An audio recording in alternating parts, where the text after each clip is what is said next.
I'm Mackenzie Mail, and I'll be talking about teens. Teens. What comes to mind when you think about them? Maybe it's their nurture to act with their feelings or their hormones. Maybe it's their willingness to try new things. A lot of people sometimes will say, "Oh, you're just a teenager. You'll understand later." Or maybe it's the stereotypical one who breaks the law, has zero respect for elders, and is really reckless. Whatever your view of a teenager is, they're all different, all in the same stages of life.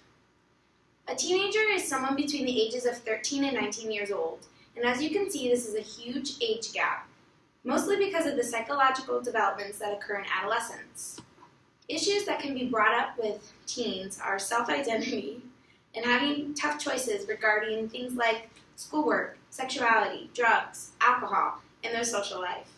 They have to choose between peer groups and romantic interests. How they portray themselves can range from a different amount of things.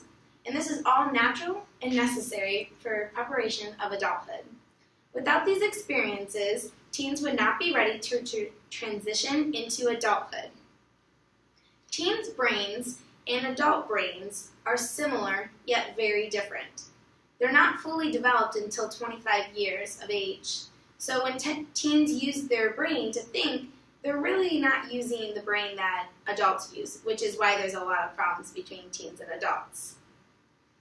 They use their prefrontal region far less more than what the adults use, which is they start using their feelings and instead of their logic.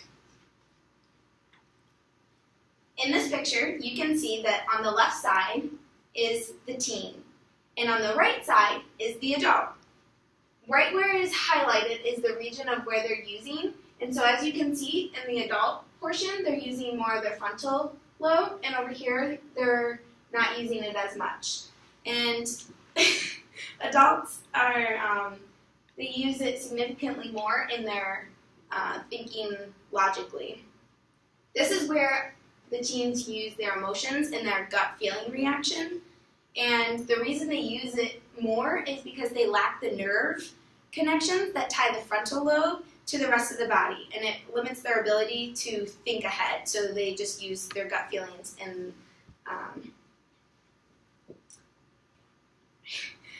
the media is a good source to find news, and the media, what happens when the media puts a spin on things, a lot of people tend to view the media as hypocritical, or they'll view it not as the whole truth.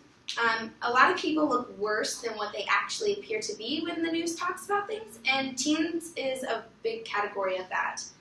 This happens daily with politicians and with teens when they mess up, like they're involved in a car accident, vandalism, or robbery. The news is a major influence on everyone's beliefs, and they tend to bend the truth for the better or the worse. The media portrays teens as ruthless, careless, and reckless because people watch and listen to the media so much, and a stereotype of the reckless teenager exists. If a news creates a story about vandalism, then the stereotype of the reckless teenager only grows. Adults seeing teenagers as someone who just thinks with their feelings. And as that can be true because of this diagram, not all teens act in those ways. In August, teen mobs were out of control in Philadelphia, and the mayor, Michael Nutter, stated, "If you assault a fellow Philadelphian, a visitor, or anyone else in the city, you are going to jail." This is true, but it focuses all on the bad things that teens are doing, and the media never highlights what teens are doing for the good, but rather for the bad. In recent headlines, this proves, daughter shoots dad with arrow for grounding her. Half of teen drivers text behind wheel. And one says, in a bigger category, it's a crazy teen world, and then underneath of it says, young man glued to toilet, referring to how teens are immature. Another says, teenagers, drinking, drug use, and road accidents. According to The Age, there's an article called, "Look Beyond the Scare Stories. The Kids Are All Right." This shows what teens do well in and not actually attacking the youth. They focus rather on the good and not the bad. Teens go go through a lot during adolescence, through their self-confidence, peer pressure, and school. School is highly underestimated. Expectations from teachers and parents raise. They have demanding classes, and all trying to have a social life. If the news focused on the good students, then the stereotype would be a lot less than it is today, and there would be no more reckless teenager. Overall, the media that has failed over the teen population. They have given them a negative vibe, and viewers of the media have made a stereotype because of this. The population treats teens as based on how the media has portrayed them, reckless, which is why people just say, "You're just a teenager." If the media would start focusing on the good teens, then the stereotype of the reckless teen would be significantly less than it is today.